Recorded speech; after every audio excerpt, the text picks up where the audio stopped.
Hello everyone, I'm Sophie and I'm currently at Kechara Forest Retreat, Bentong, Malaysia. And I'll continue reading from this book, Snakes, Roosters and Pigs, by my Guru, His Eminence, the 25th Sam Tuku Rinpoche. Today I'll be reading on Why We Are in Samsara, page 5.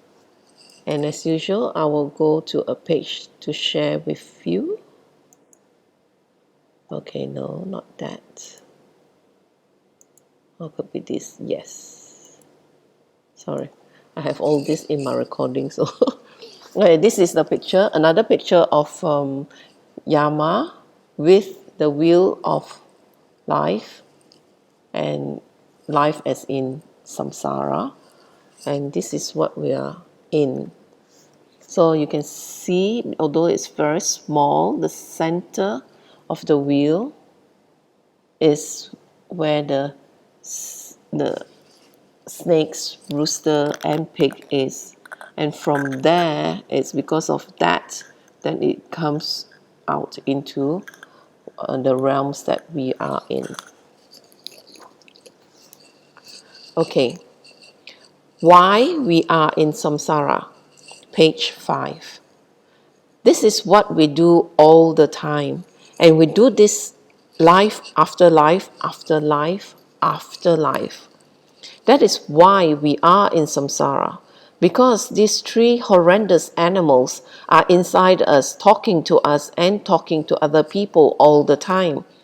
I read this the other day in Lama Yeshe's commentary on Heruka Vrajasattva and how to purify the mind, and thought it was such a fabulous example. What a wonderful analogy to visualize millions of these three animals clucking, oinking, and hissing away inside us every day. A. I've got to survive. There is a favorite saying among Malaysians, which I often encounter. I've got to survive.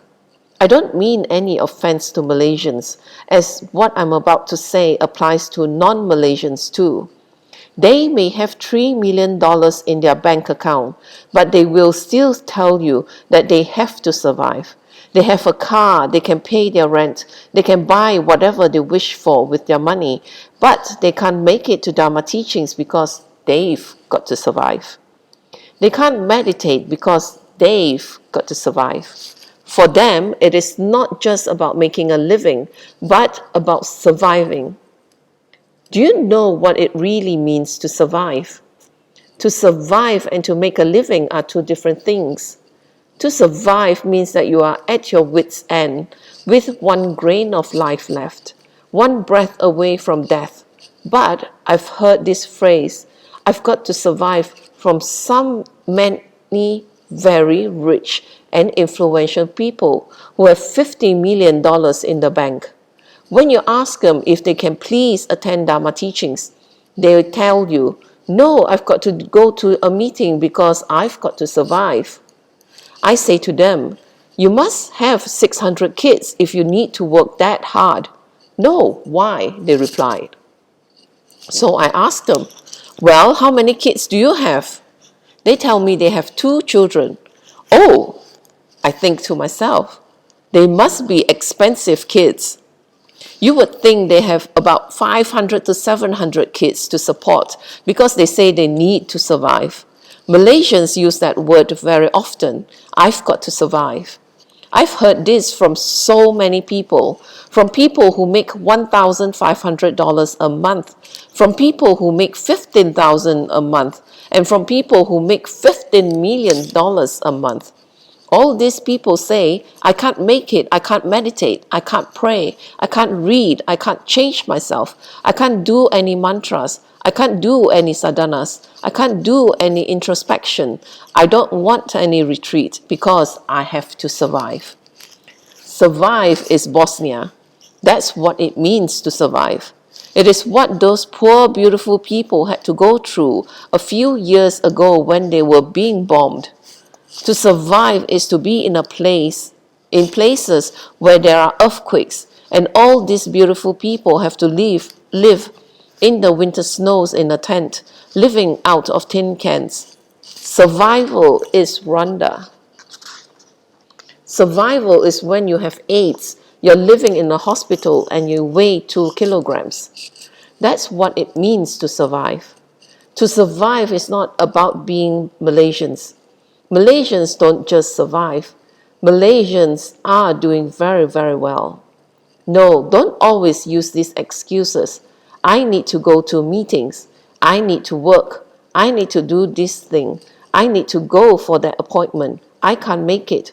I need to make a vet appointment because I need to survive. Don't ever use the word survive as a replacement for Dharma. Do you know why? Real survival is when you learn the Dharma and you transform. Don't use that rotten word. If you are doing a lot of business, up to 12 hours a day, and you have 300 kids, then all right, I'll think about you surviving. If you only have 1 or 2 kids, are you telling me you have to work that hard to survive? You're fooling the planet, yourself, the Buddhas, the gurus, the Dharma protectors, Dakas and Dakinis, and every single being out there to whom you are lying. And the worst part is that you are lying to yourself. Do you know why this is bad? Because when you lie to yourself, you rehabituate that tendency within yourself. You reinforce that greed in you. So don't talk about survival. Don't talk about that anymore. B. Distractions, the inner obstacles. Inner obstacles are obstacles that we make up to justify how we are so that we don't have to change. Today, we have many more obstacles than people did in the past.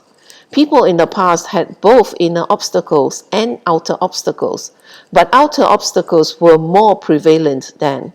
Getting food, ensuring their crops grew, battling the weather, surviving wars and famines, traveling and bandits. Today, although the outer obstacles are still there, our inner obstacles are greater. Now food is very easily obtainable. Let's make Malaysia as an example since we live here. There's fabulous food available anywhere you go, 24 hours a day and cheap as dirt. The weather is fabulous. It's tropical all the time and there are no earthquakes or natural disasters. Everyone here has everything they need. Wonderful clothes, food, all the basic necessities and indulgence. Look at how crowded and successful the shopping malls are. Today, in a country like Malaysia, where food, electricity, life, environment, and government is fine, everything is wonderful. It is very hard to encounter outer obstacles in a place like this. Here, inner obstacles are prevalent. And these inner obstacles arise simply because things are just too good on the outside. Things are too convenient, too nice, too wonderful. We start to take life for granted and we become dissatisfied. There are certain parts of India, in some of the villages where I lived, where survival is key. You literally do not have time to worry about anything except how to get food every day. In a country like Malaysia, you do not have to think about getting food. Instead, you begin to think, well, now I have food, I have clothes, I have a house, I have a car, and I'm not happy. Now, what do I look for? I must look for something more. I must look for fun, for friends, for places to go to, for entertainment, for movies. We keep looking and looking and looking. And the more we get, the more dissatisfied we feel.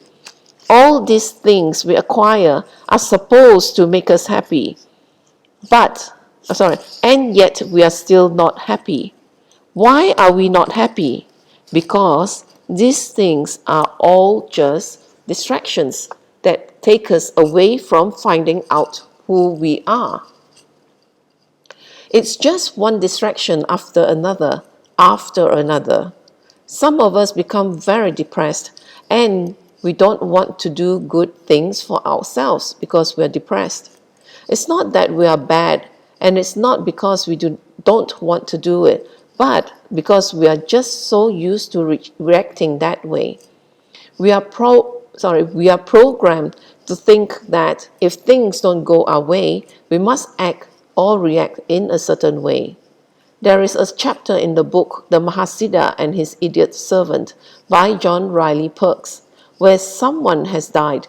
Later, as Chogyam Rinpoche drove away in the car, it seemed like he was behaving strangely, crying hysterically like a baby. Then he stopped, looked at everybody and said to his attendant, "Well, is that not what we are supposed to do?" It blew my mind away because I realized that it wasn't about whether he was sad or not. He was acting on the realm of his students now, according to the ways they think we should or shouldn't act. So these distractions are the biggest obstacle we have now. When we want to go for Dharma, a lot of these obstacles arise to stop us from going. Do you know why? It's the best thing that we could ever do for ourselves. When we want to do really good things, a lot of obstacles arise. When we want to do not so good things, no obstacles arise. Good things gets us good things. So many obstacles arise from our negative karma, get in the way and make it difficult for us to get these good things. This is why in this day and age, Dharma protector practice is very, very important for those who have correct samaya and who know how to practice it correctly. Dharma protector practices help to clear these immediate obstacles to our Dharma work and practice.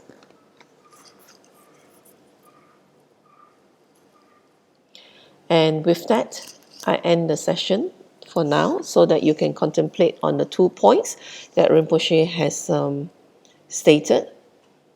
The I've got to survive bit, where when we already have enough and we still are not grateful and we think that we don't have enough and we keep putting away things that should be important, such as the Dharma and the practices, attending Dharma talks, which will help us in the long run, and said that we are not free because we need to make money and survive.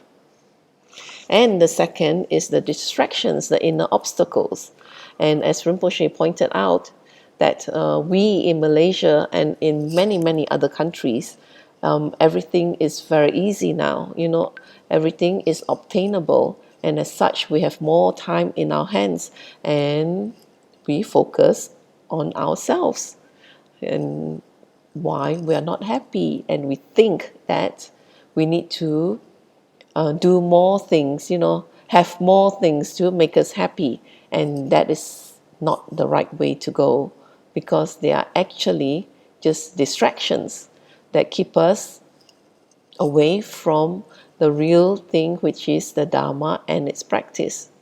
So these are the 2 important points to think about, and until my next sharing. Thank you for sharing your time with me, and I'll end this with a completion dedication in Tibetan.